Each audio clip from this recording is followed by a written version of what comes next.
Hello everyone, स्वागत है आप सभी का एक बार फिर से प्रॉब्लम सॉल्विंग सेशन के अंदर। सो गाइज, आज का टॉपिक होने वाला है polarization of light wave optics का। बहुत ही सिंपल सा टॉपिक, और इसी के बेस पे हम हंसते मुस्कुराते आज चुटकियों में क्वेश्चन करने वाले हैं। तो शुरू करते हैं सबसे पहले क्वेश्चन से।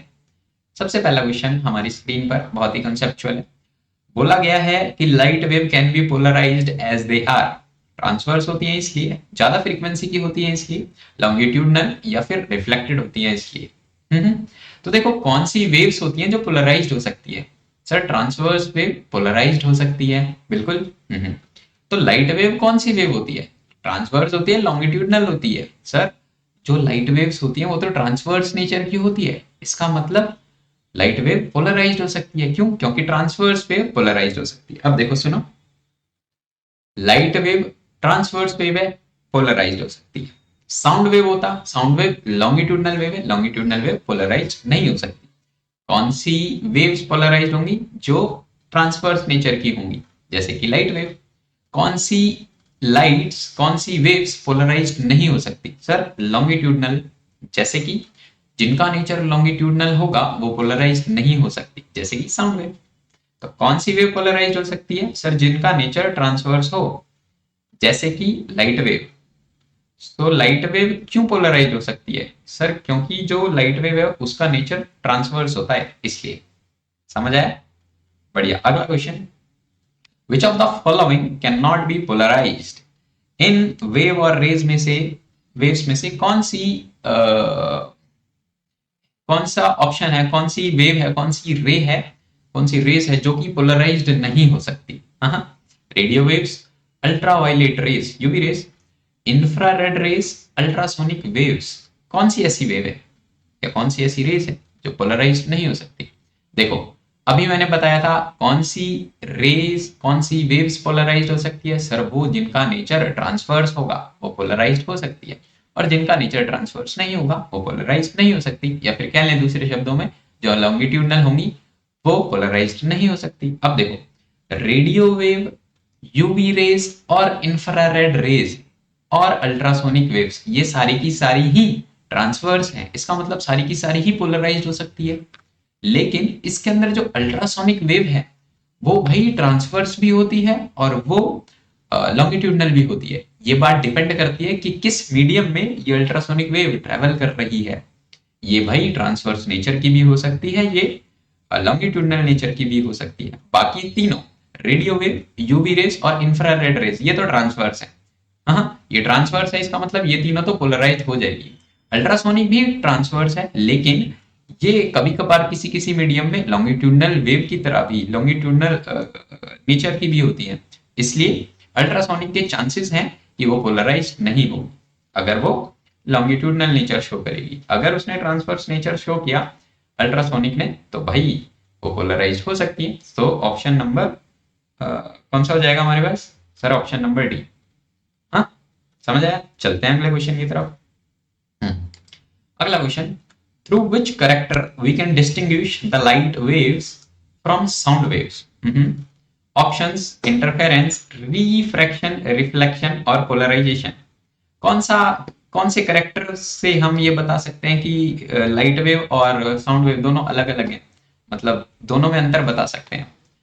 देखो, इंटरफेरेंस, रिफ्रैक्शन और रिफ्लेक्शन ये लाइट वेव भी करती है, ये साउंड वेव भी करती है। पोलराइजेशन में क्या है? पोलराइजेशन सिर्फ लाइट वेव करती है क्योंकि वो ट्रांसवर्स नेचर की होती है, और पोलराइजेशन साउंड वेव नहीं करती क्योंकि वो लॉन्गिट्यूडनल नेचर की होती है। तो अगर लाइट वेव होगी, अगर वो पोलराइज्ड कर गई, यानी कि वो transverse wave, light wave transverse wave है, अगर वो पोलराइज्ड कर गई तो हमें पता चल जाएगा। कोई वेव है, देखो कोई भी वेव है हमारे पास, अगर वो ट्रांसफर, अभी मेरे को नहीं पता लाइट वेव है कि मेरे पास साउंड वेव है। एक मैंने लाइट ली, मुझे नहीं पता लाइट है कि साउंड है, मैंने उसको पोलराइज करा दिया। पोलराइज करने, अगर वो पोलराइज हो गई तो वो लाइट वेव है, क्योंकि लाइट वेव पोलराइज हो सकती है। अगर वो पोलराइज नहीं हुई तो वो साउंड वेव है। तो हम पोलराइजेशन के जरिए ये बता सकते हैं कि लाइट वेव कौन सी है, साउंड वेव कौन सी है, उन दोनों के बीच में हम डिस्टिंग्विश कर सकते हैं। सो ऑप्शन नंबर सी सही हो जाएगा। समझ आ रही? बढ़िया। अगला क्वेश्चन स्क्रीन पर आपके सामने, the angle of polarization for any medium is 60 degree, what will be the critical angle for this? देखो थीटा पी, थीटा पी क्या, mu is equals to tan of theta P. भाई ये क्या चीज है, ब्यूस्टर्स लॉ, हाँ हमने पढ़ा है। सो यहां से म्यू की वैल्यू कितनी हो जाएगी भाई, sir tan of theta P क्या है sir, polarization angle, angle of polarization कितना गिवन है 60 डिग्री। टेन 60 कितना होता है जी सर, टेन 60 होता है √3। मैं थोड़ा इसको ऐसे लिख लूंगा, बहुत दूर दूर हो गया था। आगे देखते हैं, यानी कि म्यू की वैल्यू कितनी आ गई, 1060 कितना बताया आपने, √3, ब्यूस्टर्स लॉ से।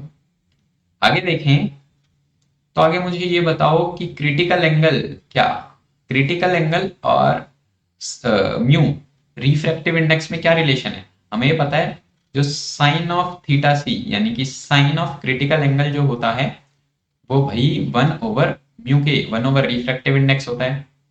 तो यहां से जो साइन थीटा सी आएगा वो 1/√3 आ जाएगा। और थीटा सी हमें क्या बोला है, what will be the critical angle for this, critical angle ही तो पूछा है। तो क्रिटिकल एंगल कितना हो जाएगा सर, ये हो जाएगा साइन इनवर्स 1/√3। समझ आ गई भाई, बिल्कुल। कौन सा ऑप्शन है, ऑप्शन नंबर डी।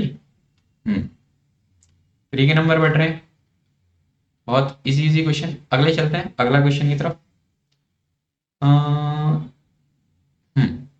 अगला क्वेश्चन स्क्रीन पर क्या है, the angle of incidence at which reflected light is totally polarised for reflection from air to glass. Reflective index दे रखा है N, small N.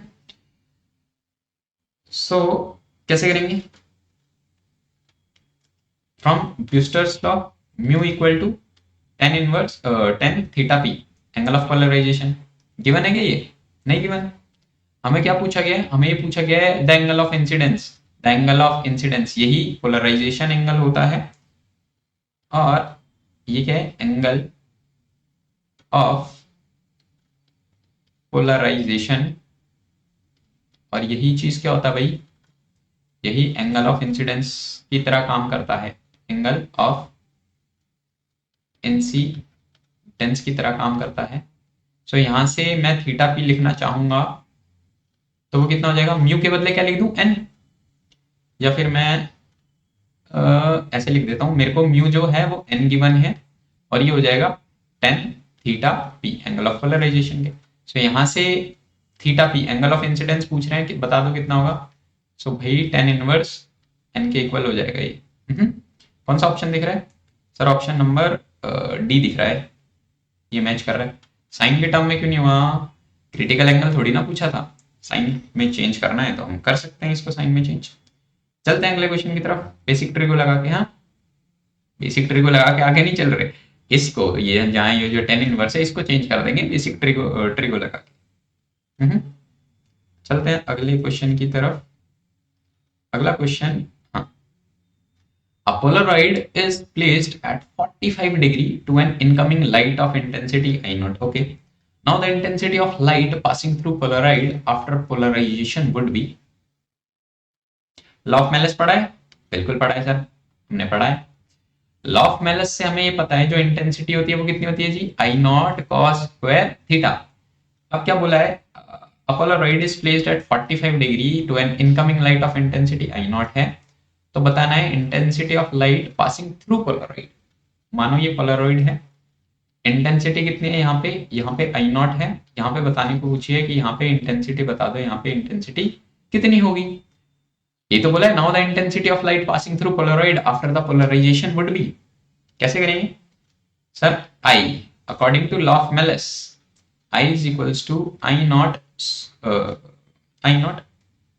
cos square theta. So I is equals to I naught cos square theta कितना दे रखा है भाई 45 degree, cos 45 कितना sir 1/√2। सो 1/√2 और इसका भी स्क्वायर करना है हमें, यानी कि 1/2 यानी कि I naught over 2। 1/√2 भाई 1/2 बन जाए 1/2 बन जाएगा और आई नॉट से मल्टीप्लाई होके आई नॉट बाई 2, ये वाली इंटेंसिटी हो जाएगी हमारी when light passing through the polaroid. समझ आ रहा है? चलें अगले क्वेश्चन की तरफ। अगला क्वेश्चन, एक मिनट, आगे बढ़ने से पहले मैं थोड़ा यहाँ पे चेंज कर देता हूँ।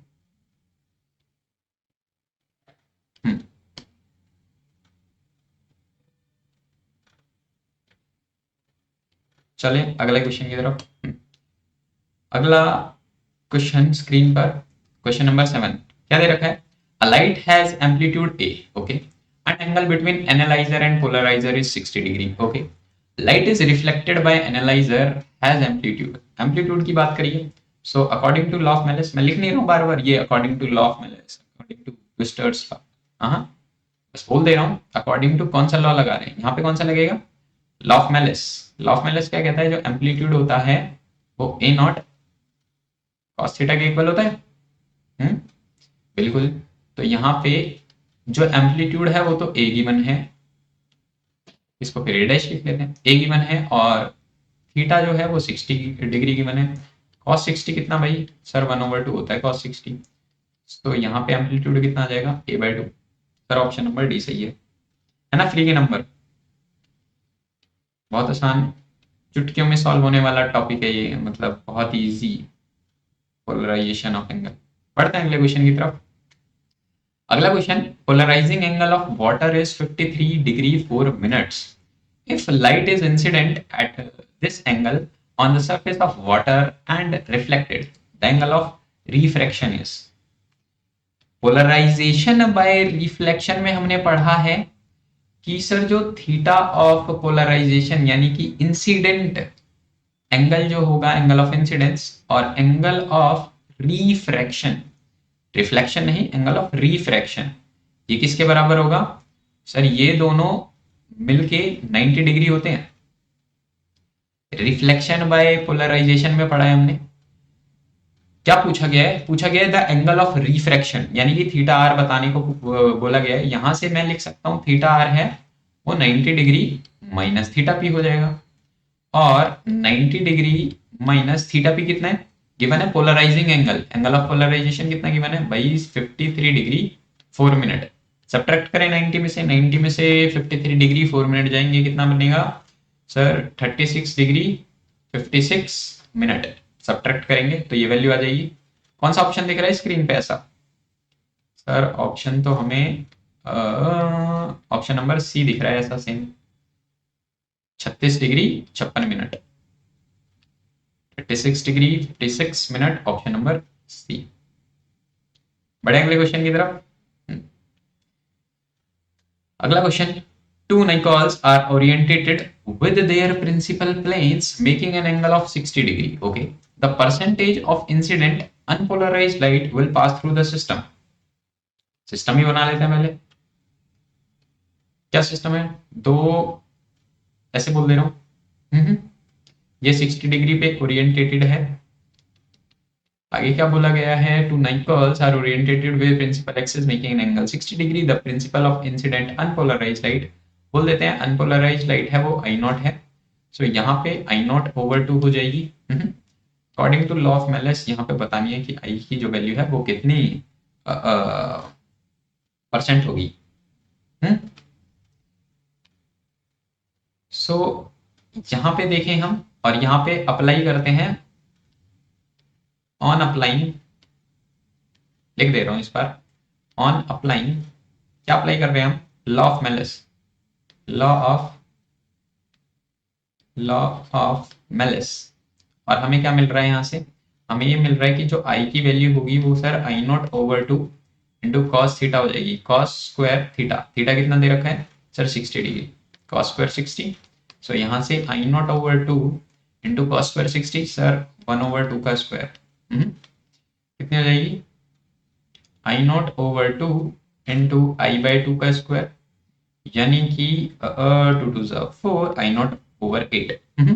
और यहाँ पे आई नॉट कितनी थी? गिवन ही नहीं है, वो तो हमने अज्यूम किया था ना। सो अज्यूम करते हैं कि जो शुरू में रे थी, ये तो हमने बोला है से, ये क्या दे रहे हैं? अब ये अज्यूम करते हैं कि ये 100% है यहाँ पे, क्योंकि परसेंट पूछी है। अगर ये 100% है तो यहाँ पे परसेंट बतानी है कि ये कितना परसेंट होगा। आई नॉट ओवर 8 आ रहा है यहाँ पे, आई नॉट ओवर 8, ये आई जो आ रहा है, यानी कि 100% ओवर 8 कितना हो जाएगा भाई, आई जो हो जाएगा वो हो जाएगा 100 ओवर 8, यानी कि 50 ओवर 4, यानी कि 25 ओवर 2, यानी कि 12.5%। बिल्कुल, हाँ। कौन सा option sir? Option number C is the correct answer, option number C. अगर हमें बोला ही नहीं होता, ये आई नॉट ही दे रखा होता, परसेंटेज निकालने को नहीं बोला होता, तो सीधा ही लिख देते आई नॉट ओवर 8 आंसर है। हाँ, लेकिन परसेंट पूछी है इसलिए हमने आई नॉट को 100% लिया और यहाँ से 8 से डिवाइड करके हमने बता दी कि कितना परसेंट बाद में आएगा, जो कि है 12.5। हाँ, जब सिस्टम पे पास हो जाएगी लाइट, तो इंसिडेंट ऑफ लाइट कितनी हो जाएगी, intensity of light moreover. Nice. Next, unpolarized light of intensity 32 per meter square passing through three polarizers such as transmission axis of the first and second polarizer makes an angle 30 degree। क्या क्या given है जी? मैं बना लेता हूं ऐसे, यहाँ पे तो थीटा 30 डिग्री है, और आगे आगे क्या बोला गया है क्वेश्चन में? आगे क्वेश्चन में ये कहा गया है, एक बार मैं ये थीटा थोड़ा सा अच्छे से लिख ले रहा हूँ। थीटा इक्वल टू कितना है भाई सर? 30 डिग्री। आगे बोला गया है कि with each other and transmission axis of the last polarizer is crossed that of first, the intensity of final emerging light will be. ये अपना आखिरी पोलराइड मान लेते हैं कि ये आखिरी हमारा पोलराइड ये रहा। अब यहाँ पे ये मैं एक्सेस मान लेता हूँ, एक्सेस मेरे पास ये रही। हाँ, अब क्या बोला गया? मेरे को इंटेंसिटी बतानी है कि लास्ट में इंटेंसिटी कितनी हो जाएगी। यहाँ पे बतानी है कि the intensity of final emerging light will be, ये पूछा गया है। यहाँ पे इंटेंसिटी बता देना कितनी हो जाएगी।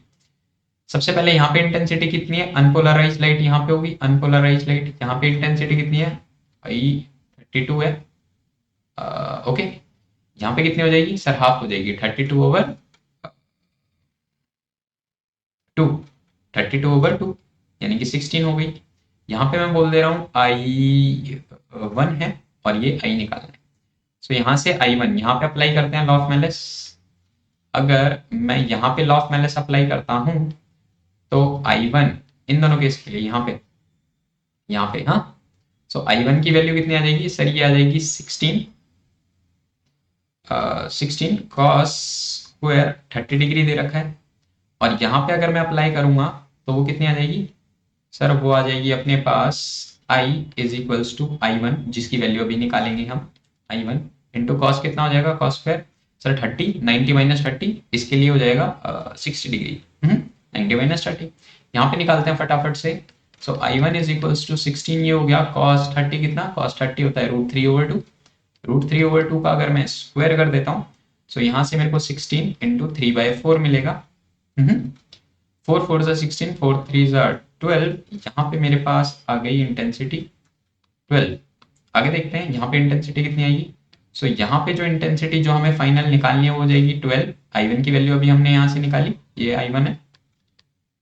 सो 12 इंटू यहाँ पे कितना हो जाएगा? कॉस स्क्वायर 60, कॉस 60 कितना भाई? 1/2, और इसका स्क्वायर करना है, यानी कि 12, और ये हो जाएगी 1/2, 2 जा 4, यानी 4 3 जा 12। सो यहाँ पे इंटेंसिटी कितनी आ जाएगी भाई? 3। और यही हमें निकालनी थी कि भाई intensity of final emerging light कितनी होगी। कितनी है भाई? 3। ऑप्शन कौन सा? Option number B is correct, 3। चलें अगले क्वेश्चन की तरफ। सो बस आखिरी क्वेश्चन था ये, अगला क्वेश्चन नहीं। Thank you. सो मिलते हैं आपसे अगली वीडियो में। कैसा रहा सेशन? बहुत ही इजी था ना, आसान सा सेशन था ये, प्रॉब्लम पोलराइजेशन ऑफ लाइट। तो ऐसे ही हंसते मुस्कुराते हम बाकी भी चुटकियों में करते रहेंगे, और आगे की वीडियोस आएंगी जिसमें हम साथ में सॉल्व करेंगे। सो बस आज की वीडियो में इतना ही, मिलते हैं नेक्स्ट वीडियो में। हंसते रहें, मुस्कुराते रहें। Thank you and bye bye.